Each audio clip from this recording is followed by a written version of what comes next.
আজকে জীবন থেকে নেওয়া এপিসোডের ৬ নম্বর পর্ব।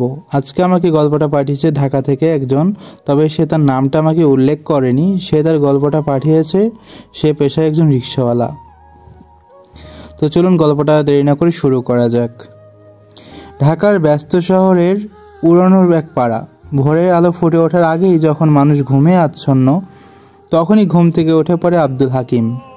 পেশায় একজন রিক্সাওয়ালা, বয়স তার ৫০-এর কাছাকাছি, মুখের ভাঁজ আর চোখের কোণে চিরচেনা কষ্টের রেখা। মাথায় পুরনো গামছা জড়িয়ে সে বেরিয়ে পড়ে প্রতিদিনের যুদ্ধের ময়দানে।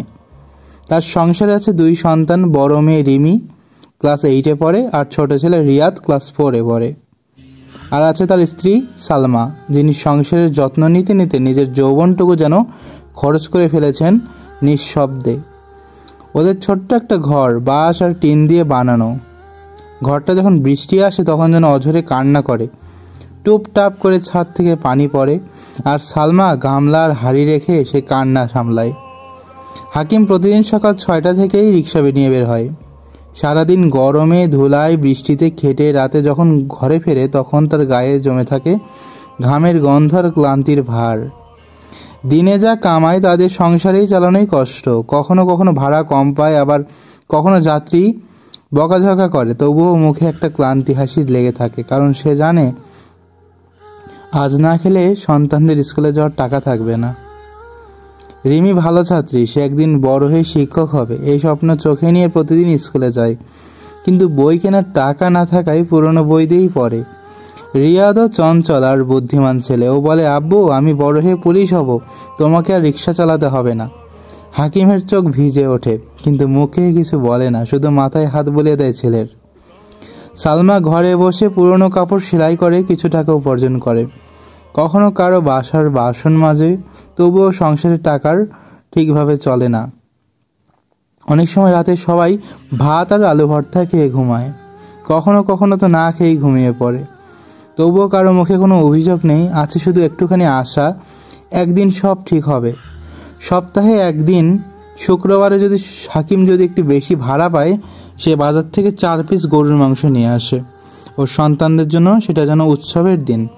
সালমা রান্না করে আর গন্ধটা ছড়িয়ে পড়ে পুরো ঘরে। রিমি আর রিয়াদ খুশিতে লাফায়, আজ মাংস, আজ মাংস, এভাবে চিল্লিয়ে বেড়ায়। হাকিম চুপচাপ বসে আছে। তার সন্তানদের হাসি মুখটাই যেন তার জীবনের সবচেয়ে বড় সুখ। নিজের ভাগে খুব কমই রাখে, বেশিরভাগ দেয় বাচ্চাদের প্লেটে।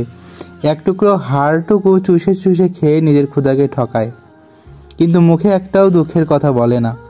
তবে হাকিমের জীবন সবসময় এভাবেই কাটে না। এমনও দিন আসে যখন সারাদিন রিক্সা চালিয়ে মাত্র 200 টাকা আয় হয়। সেটা দিয়ে ভাড়া, খাবার, বাচ্চাদের স্কুল কিছুই ঠিক মতো হয় না।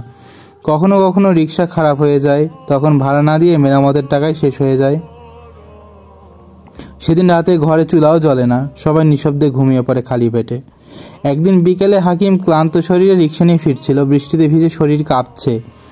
হঠাৎ রাস্তার পাশে এক ধনী বাবার ছেলেকে দেখে, যার বাবা গাড়িতে বসে হাসছে আর সন্তান চিপস আর আইসক্রিম খাচ্ছে। সেই দৃশ্য দেখে হাকিমের চোখে পানি এসে গেল। সে শুধু বলে আর ভাবে, শুধু নিজের রিক্সার হ্যান্ডেলেই মাথা ঠেকে বলল মনে মনে, আল্লাহ আমার সন্তানদেরকেও একদিন এমন হাসতে দিও।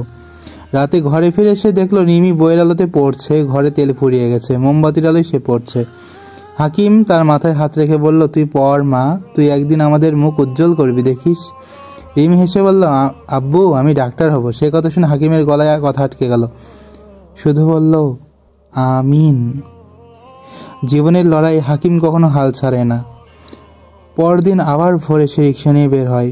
গায়ে কাটা চামড়া, চোখে আসা, মনে ভয়, আর যদি কিছু না হয়, কিন্তু তবুও সে যায়, কারণ সে জানে তার পিছনে 3টা মুখ অপেক্ষা করছে। যাত্রা তার জীবনের সবটুকু অর্থ।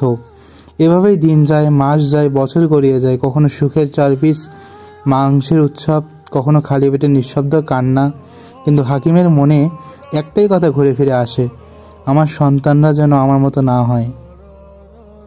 এই গল্পটা হয়তো হাজার হাজার হাকিমের বাস্তবতা।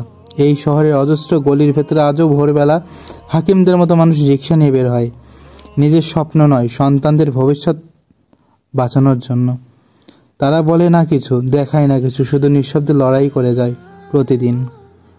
তো প্রিয় বন্ধুরা, হাকিম কাকুর গল্পটা আপনাদের কেমন লাগলো সেটা অবশ্যই আমাকে কমেন্টে জানাবেন, এবং কি আপনাদের লেখা বা আপনাদের জানা মতে যদি কোনো কারো গল্প থাকে অবশ্যই আমাকে পাঠাতে ভুলবেন না। এই ভিডিওর ডিসক্রিপশন বক্সে আমার মেইল দেওয়া থাকবে, সেখানে আপনারা ওই গল্পের ইচ্ছে করলে পাঠাতে পারেন। ধন্যবাদ। আর ভিডিওটা ভালো লাগলে অবশ্যই সাবস্ক্রাইব করে পাশে থাকবেন।